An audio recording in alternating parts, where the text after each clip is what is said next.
Setiap tahun, gereja merayakan Hari Minggu Komunikasi Sedunia. Hari yang dikhususkan untuk merefleksikan perkembangan teknologi komunikasi dan informasi yang terus maju dengan pesatnya dewasa ini. Memberi banyak peluang baru tetapi juga tantangan dan persoalan. Pada tahun ini, Hari Minggu Komunikasi Sedunia yang ke-55 jatuh pada tanggal 16 Mei 2021. Untuk itu, bincang-bincang pastoral kali ini akan menghadirkan pegiat komunikasi gereja untuk mendalami pesan Paus Fransiskus pada Hari Minggu Komunikasi Sedunia tahun ini. Dan telah hadir bersama saya saat ini Ketua Komisi Komsos Keuskupan Ruteng, Romo Erik Ratu, dan juga Koordinator Komunikasi SSPS Flores Barat, Suster Herlin Hadia. Selamat pagi, Romo, Suster. Selamat pagi semuanya. Kabar baik. Puji Tuhan. Nah, selain Romo dan Suster, kami juga akan menampilkan sharing dari beberapa narasumber.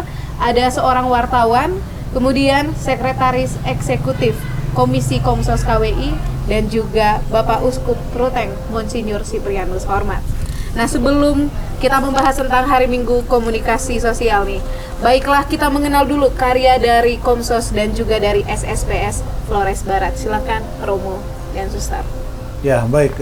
Komisi Komsos ya. Kadang orang salah menyebut, katanya Komisi Sosial, ya Komsos. Padahal mestinya Komisi Komunikasi Sosial. Jadi itu menangani media dokumentasi, juga publikasi ya lewat radio, internet atau media cetak. Selain informasi tapi juga katekese, pendalaman iman, ya seperti itu. Silakan Suster. Ya, terima kasih. Kami di Provinsi SSPS Flores bagian Barat menyebutnya sebagai Komisi Komunikasi saja. Dan tugas kami di sana pertama itu memperkenalkan segala dokumen kongregasi kepada para suster dalam provinsi. Lalu kami punya manual komunikasi yang diterbitkan 2019 dan kami sekarang mulai mensosialisasikan itu secara online atau mengunjungi langsung para suster. Lalu ada beberapa perayaan dalam kongregasi yang kami urus bersama dalam komisi menyebarkan itu dan kami melihat komunikasi sebagai bagian dari pewartaan. Ya, komunikasi adalah bagian dari pewartaan, Yesus. Nah, saya mau tanya ke Romo Erik nih. Bagaimana latar belakang dan sejarah Hari Minggu Komunikasi Sedunia ini? Ya, Hari Minggu Komunikasi Sedunia. Ya, ini semua berawal dari Konsili Vatikan kedua ketika gereja memberi perhatian menanggapi perkembangan yang pesat di bidang teknologi, informasi, dan komunikasi. Ya, hasilnya itu Dekret Inter Mirifica ya, tentang upaya-upaya komunikasi sosial yang terbit pada tahun 1963. Kemudian dengan semangat konsili ini, lalu Paus Paulus ke-6 menyelenggarakan Hari Minggu Komunikasi pertama tahun 1967. Tahun ini tahun ke-55 ya. Jadi begitu tentang Hari Minggu Komunikasi Sedunia, hari di mana gereja memberi perhatian untuk merefleksikan, merenungkan, dan juga memberikan rekomendasi-rekomendasi terkait perkembangan teknologi informasi dan komunikasi dunia. Ya. Oke, Romo. Lalu bagaimana nih Keuskupan Ruteng merayakan Hari Minggu Komunikasi Sedunia ini? Kita merayakan Hari Komunikasi ini dengan misa pada hari Minggu, khotbah pastor biasanya diganti dengan membacakan pesan Paus ya untuk Hari Minggu Komunikasi. Kemudian juga kolekte hari itu dikumpulkan sebagai kolekte intensional khusus untuk pengembangan komunikasi. Ya, kami juga mengajak teman-teman untuk selain di tingkat kuskupan ini, kami mengajak teman-teman untuk ikut ambil bagian dalam kegiatan bersama kuskupan lain di Komisi Komsos KWI. Ada banyak perlombaan, ada juga webinar, ada pelatihan. Ya, seperti itu perayaan Hari Minggu Komunikasi. Oke, kita akan menuju ke pesan Paus nih. Kita akan mendalami pesan Paus untuk Hari Komunikasi tahun ini dengan tema Datang dan Lihatlah. Berkomunikasi dengan menjumpai orang apa adanya. Nah, silakan Suster Herlin dan Romo Erik menguraikan pesan Paus Fransiskus untuk Minggu Komunikasi ini. Baik, kami akan mempresentasikan secara ringkas bagian per bagian. Saya dulu nanti akan disambung oleh Suster. Nah, tentang tema dulu dan konteksnya. Paus dalam pesan untuk Hari Minggu Komunikasi Sedunia tahun ini mengangkat tema datang dan lihatlah. Ya, berkomunikasi dengan menjumpai orang lain apa adanya. Perjumpaan itu satu metode komunikasi manusiawi yang langsung. Kita tahu untuk berkomunikasi dengan orang itu tidak hanya melalui kata-kata. Ya, komunikasi juga bisa lewat ekspresi wajah, lewat tata geraknya, mau membahasakan, mengungkapkan sesuatu. Maka dengan perjumpaan atau bertemu muka ke muka, mendengar kisah, melihat, mengamati, mengalami peristiwa, kita sedang berkomunikasi sesungguhnya. Namun hal ini hari-hari ini ya ditantang oleh perkembangan teknologi komunikasi. Orang bertemu, berjumpa lewat media, ya teks, tulisan, atau juga lewat suara dan audiovisual. Nah, dalam pesannya kali ini Paus mengangkat perjumpaan langsung ini untuk tidak diabaikan, untuk terus dilakukan, semakin giat dilakukan, terutama ketika kita mewartakan sesuatu atau mempublikasikan sesuatu. Perjumpaan langsung tetap tidak tergantikan jika mau mendapat realitas yang sesungguhnya dalam berkomunikasi. Itu tentang konteks dari mengapa Paus mengangkat tema ini, ya. Konteksnya betapa pentingnya perjumpaan langsung itu. Dan dia merefleksikan ini dengan bertolak dari pengalaman para murid ketika mereka dipanggil. Filipus dan Nathanael dalam Injil Yohanes diceritakan dipanggil Tuhan untuk mengalami dan bertemu Tuhan, dan Tuhan katakan datang dan lihatlah. Rasul-rasul pertama ini pun mengalami hidup bersama Tuhan, belajar sebelum mereka diutus menjadi rasul. Nah, bagian berikutnya Paus mengangkat subtema dengan judul menghabiskan sol sepatu turun ke jalan. Ini khas pekerjaan jurnalis memang. Harus jalan kemana-mana, sampai sol sepatu pun habis. Nah, ini adalah kekhasan jurnalis, tetapi sekarang ini ditantang sekali lagi oleh teknologi tadi. Orang kurang lagi untuk bergerak, mengalami langsung, turun ke jalan, tetapi orang sekarang lebih banyak menggunakan handphone, dengan menggunakan baca berita atau melalui media saja, lalu menulis berita gitu. Jadi sebenarnya ada semacam krisis, Paus menceritakan dua kecenderungan yang menandai krisis dalam media publikasi atau penerbitan akhir-akhir ini. Pertama, liputan yang investigatif, yang original, sudah diganti dengan kecenderungan narasi-narasi tendensius, Itu karena ada banyak kepentingan lain dalam menulis berita, bukan lagi berdasarkan fakta realitas yang sesungguhnya. Ini tidak berimbang dalam mengungkap fakta. Yang kedua, adanya kecenderungan memilih jalan pintas dalam produksi berita. Yang saya katakan tadi, orang tidak lagi jalan keluar untuk mencari berita, orang hanya di ujung telepon atau di depan komputer, di ruang redaksi lalu menulis berita. Sebenarnya dengan itu kita belum menangkap semua dari realitas, karena media itu dia sangat dibatasi oleh sudut pandang. Jadi realitas yang sesungguhnya banyak yang terabaikan kalau kita hanya mengandalkan media. Perjumpaan langsung sekali lagi tidak tergantikan di sini, Itu bagian kedua. Selanjutnya, Suster, silakan. Topik berikut yang Paus angkat dalam Hari Komunikasi Sosial tahun ini itu Injil sebagai berita. Berangkat dari dua kecenderungan yang sudah Romo sampaikan, Paus mengingatkan kita lagi bahwa untuk memberitakan sesuatu itu kita harus datang dan lihat. Karena originality dari sebuah berita itu ketika kita datang dan melihat. Sehingga sangat penting Paus menekankan Injil sebagai berita. Kalau mau memberitakan sesuatu, datang dan lihat. Dan itu yang dihidupi oleh para murid. Mereka datang mengenal Yesus dan mewartakan Yesus bukan karena mereka mendengar dari orang lain, tapi karena mereka datang dan melihat siapa itu Yesus, cara dia berkhotbah bagaimana, hidup yang dia hayati itu bagaimana, dan itu yang mereka wartakan setelah Yesus meninggalkan mereka di dunia ini sendiri.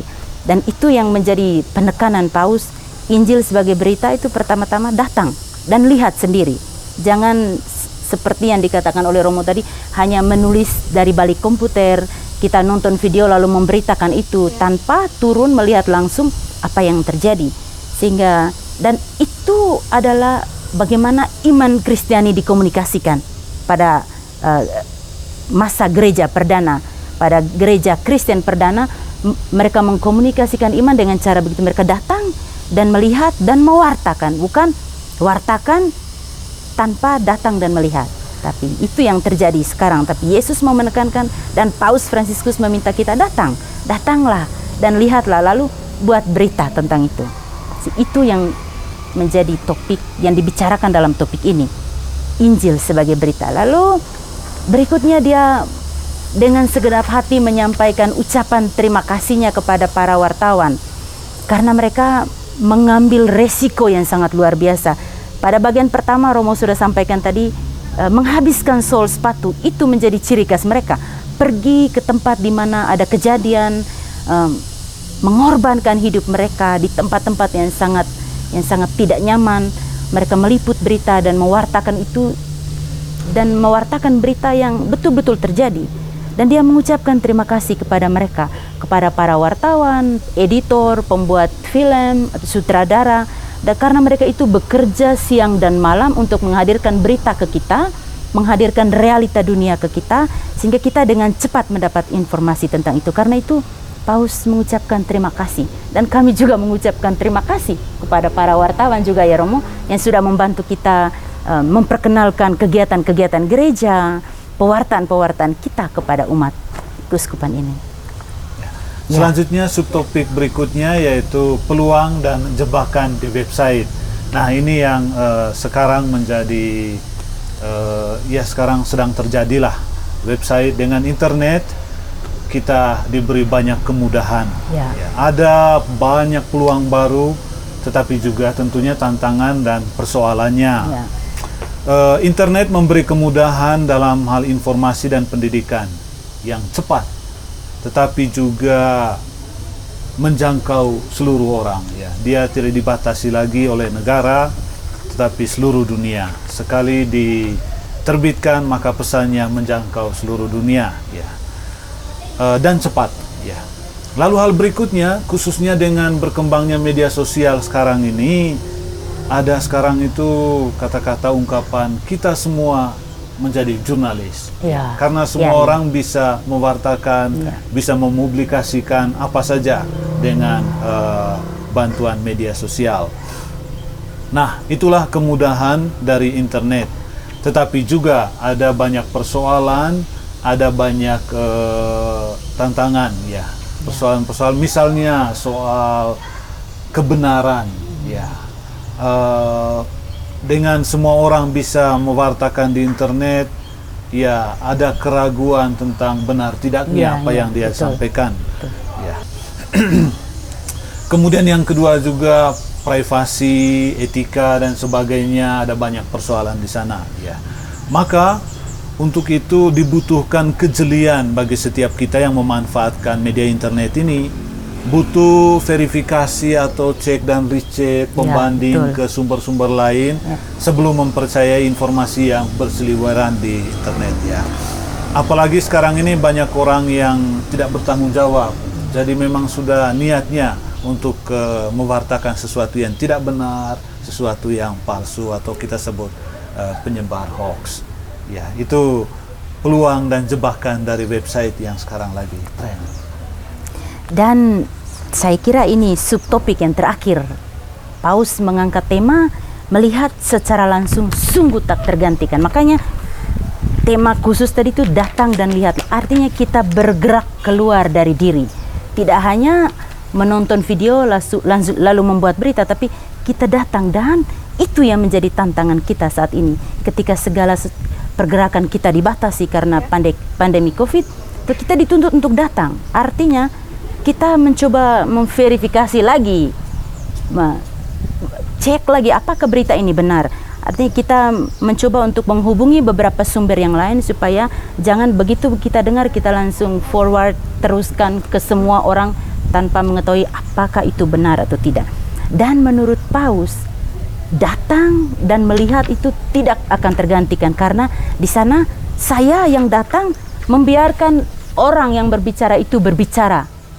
Kita melihat secara langsung, mendengar secara langsung, dan membiarkan kita melihat gerak tubuhnya bagaimana, isi pesannya itu apa, sehingga saya mendapat berita dari sumber yang pertama, bukan dari orang yang kedua atau ketiga. Sehingga itu, dan dalam komunikasi melihat itu tidak tergantikan. Kita memang membaca pesan, tapi ada kerinduan untuk melihat orang yang mengirim pesan itu bagaimana. Dan kita tidak berkomunikasi dengan kata-kata, tapi dengan mata, dengan suara, dengan gerak tubuh kita, sehingga pesan kita itu sampai kepada orang yang mendengarkan kita. Dan kita semua bertanggung jawab atas komunikasi yang kita buat. Karena itu setiap kali memuat sesuatu di media sosial kita, artinya kita memegang tanggung jawab atas apa yang kita buat itu. Itu yang Paus tekankan kepada kita pada zaman ini. Sehingga kita semua dipanggil untuk menjadi saksi kebenaran, untuk pergi, melihat, dan berbagi. Oke, jadi itu tadi pesan, kemudian pendalaman tentang tema, topik, dan subtopiknya ya, Suster dan Romo. Ya. Kami juga telah menghubungi beberapa tokoh untuk memberikan tanggapannya atas pesan Paus untuk Hari Minggu Komunikasi Sedunia ke-55 tahun ini. Kita saksikan tayangan dari Bapak Markus Makur, seorang wartawan lokal di Manggarai. Saya sungguh berterima kasih atas perhatian dari Paus Fransiskus itu terhadap jurnalistik, terhadap pewarta. Ya, pekerjaan wartawan itu memang sesungguhnya harus berada di tengah-tengah masyarakat, lihat penderitaan masyarakat dan datang kunjung dan menggali informasi-informasi yang aktual, fakta, data, dan keberimbangan. Seorang pekerja media atau wartawan itu dia harus melakukan cek dan recheck, klarifikasi, konfirmasi terhadap segala informasi itu sebelum dipublikasikan. Yang kedua, sebagai wartawan dia harus menunjukkan keberpihakannya terhadap orang-orang yang mungkin dipinggirkan, tentu dengan mengangkat fakta dengan keberimbangan yang terjadi. Wartawan juga harus mewartakan kedamaian, kebenaran, dan keadilan. Sekretaris Komisi Komsos KWI, Romo Stephen Lalu, akan menyapa kita sekaligus memberikan 1-2 penekanan atas pesan Paus Fransiskus untuk Hari Minggu Komunikasi tahun ini. Berikut tayangannya. Umat beriman terkasih, tahun lalu pada Hari Komunikasi Sosial Sedunia ke-54 tahun 2020, Paus Fransiskus menulis pesan dengan judul Hidup adalah cerita. Paus mengajak kita untuk bercerita.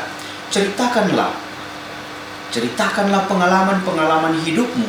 Bahkan cerita yang kurang baik pun bisa menginspirasi orang lain kalau diceritakan dengan penuh cinta kasih. Tahun ini, tahun 2021, pada Hari Komunikasi Sosial ke-55, Paus Fransiskus juga menulis pesan kepada kita semua. Pesannya mengajak kita semua untuk datang dan lihatlah. Kita mau datang dan lihatlah. Menyambung cerita tahun lalu, maka cerita terbaik adalah cerita yang sungguh kita alami. Cerita yang sungguh hasil dari perjumpaan kita, perjumpaan langsung, datang dan lihatlah, sungguh tidak tergantikan. Pada Hari Komunikasi Sosial Sedunia ke-55 ini, bersama Paus Fransiskus, saya mengajak kita semua untuk sungguh-sungguh merenungkan pesan Paus ini. Datang dan lihatlah. Mari kita mengkomunikasikan kebenaran dengan sungguh-sungguh memverifikasi, dengan sungguh-sungguh meyakini kebenaran yang akan kita sampaikan. Dengan demikian, kita akan menjadi pewarta-pewarta kabar baik dan kabar gembira di tengah dunia. Selamat Hari Minggu Komunikasi Sosial Sedunia ke-55 tahun 2021. Mari datang dan lihatlah. Sapaan dan pesan Uskup Ruteng terkait Hari Minggu Komunikasi Sedunia kami tampilkan sebagai penutup perjumpaan kita dalam program Bincang-Bincang Pastoral edisi kali ini, mendalami pesan Paus Fransiskus untuk Hari Minggu Komunikasi Sedunia ke-55 tahun 2021. Terima kasih kepada para narasumber. Saya Rosi pamit undur diri. Sampai jumpa di Bincang-Bincang Pastoral edisi berikutnya. Saudara-saudari terkasih, kita semua dipanggil untuk menjadi saksi kebenaran, untuk pergi, melihat, dan berbagi. Seperti para murid yang dipanggil Tuhan untuk datang dan terlebih dahulu mengalami Dia sebelum diutus pergi mewartakan kerajaan Allah ke berbagai penjuru dunia. Demikian pula kita. Sebelum mewartakan sesuatu, terlebih dahulu kita perlu mengalami realitas sesungguhnya. Kita perlu bergerak, pergi melihat sendiri, tinggal bersama orang-orang, mendengarkan kisah mereka, dan mengumpulkan pelbagai pendapat atas realita. Semoga pewartaan kita baik secara tatap muka ataupun melalui media mengantar orang pada kebenaran yang sesungguhnya, membawa damai, sukacita dan sejahtera bagi orang lain. Selamat merayakan Hari Minggu Komunikasi Sedunia ke-55 tahun 2021.